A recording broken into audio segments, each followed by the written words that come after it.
Thank you very much, Madam Speaker. I rise to speak in support of Bill C-290. This is legislation that strengthens the Public Servants Disclosure Protection Act, which provides whistleblower protections to federal public servants. The Public Servants Disclosure Protection Act was legislation that was shepherded by the previous Harper Conservative government in an effort to restore public confidence in the operations of government following one of the biggest corruption scandals in Canadian history, the Liberal sponsorship scandal, a scandal that involved the waste, mismanagement, and misappropriation of hundreds of millions of dollars of taxpayers' money as part of a quid pro quo scheme where Liberal insiders received advertising contracts in return for employing Liberals, fundraisers, organizers, and so on. These contracts were awarded to firms who did little or no work, and millions of dollars was funneled into the Liberal Party as part of this scam. And it truly was one of the biggest scandals, and it really shook public confidence and public trust. And so, in an effort to restore that trust, the Harper government passed the act that provides a mechanism by which federal public servants can bring attention to wrongdoing in a confidential way, including establishing the Office of the Public Sector Integrity Commissioner of Canada, as well as other measures to protect civil servants against reprisals. Madam Speaker, this bill builds upon the Conservative government's whistleblower protections by expanding the definition of wrongdoing to include political interference. It expands the powers of the Auditor General in taking disclosures of wrongdoing and undertaking investigations, and it expands the scope of those who are protected. And it does other things as well, which have been mentioned in debate on this bill, all of which are positive. And I have to say that this bill couldn't be more timely, given that what we have seen over the past 8 years from these Liberals is an unprecedented amount of corruption, waste, and mismanagement. And in that light, it's not a surprise to learn that the Liberal government, based upon the Parliamentary Secretary's intervention, is less than enthusiastic about this bill.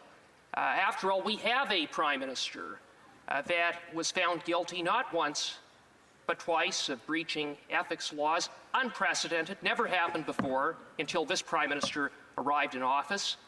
This is a Prime Minister who obstructed justice to protect the corrupt SNC-Lavalin, a Liberal corporation.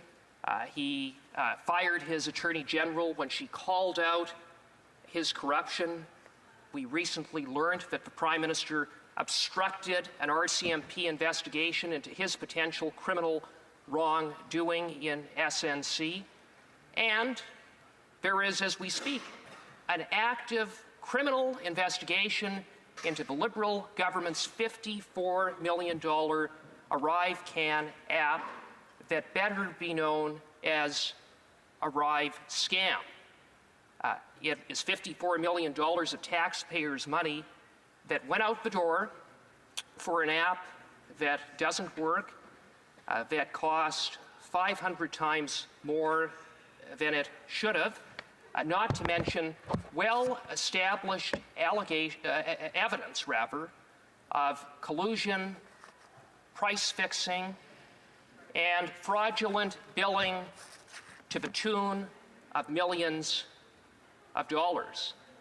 And just when you think you've seen just about enough of Liberal corruption, there's always another Liberal scandal, and we're learning of yet another Liberal scandal at the Liberal Green Slush Fund, Sustainable Development Technology Canada, SDTC. Whistleblowers came forward with evidence of wrongdoing, prompting a third-party investigation. That investigation, in which forensic accountants went in, resulted in a report that is damning. The report concludes that tens of millions of taxpayers' dollars were handed out to companies who did not qualify. More than that, there have been multiple instances of conflicts of interest at SDTC. Just to give you an idea, Madam Speaker, $38.4 million improperly went out the door as part of so-called COVID relief expenditures. Of those companies that received $38.4 million, based on the audits that took place, 29% of those companies involved conflict of interest disclosures on the part of board members at SDTC. And not once did any of those board members recuse themselves. So dark is the cloud at SDTC that even this spendthrift Liberal government that has spent more, run up the biggest deficit in Canadian history, doubled the national debt, even this Liberal government put a halt or put a freeze on spending at SDTC. Madam Speaker, the cloud at SDTC, involving tens of millions of dollars, conflicts of interest on the part of a board that is chaired by a Liberal insider, a friend of the Prime Minister, underscores the need for why robust whistleblower protection legislation is needed. And many whistleblowers reportedly would like to come forward with further evidence of wrongdoing at the Liberals' Green Slush Fund, but are reluctant to do so. Those that have also are concerned that they could face reprisals because, as it stands, they are not protected under the Public Servants Disclosure Protection Act because they are not within the definition of what is a public servant under the Act.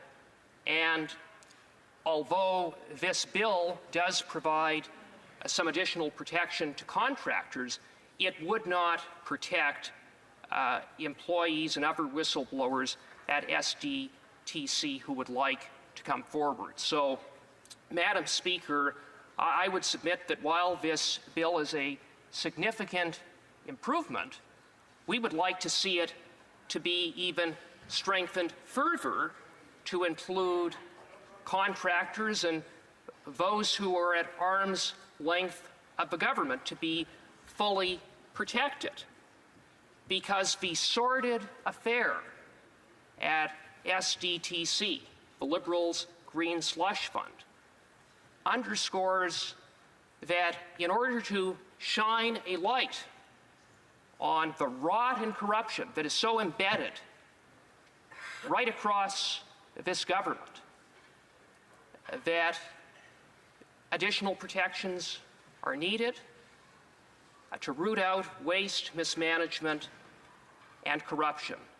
Because, Madam Speaker, no one, no federal public servant or contractor, or anyone for that matter, connected to government should feel intimidated or be concerned about potential reprisals for speaking the truth and calling out waste, mismanagement, and corruption. So, Madam Speaker, on that basis, I support the bill, but it could be improved. Thank you, Madam Speaker.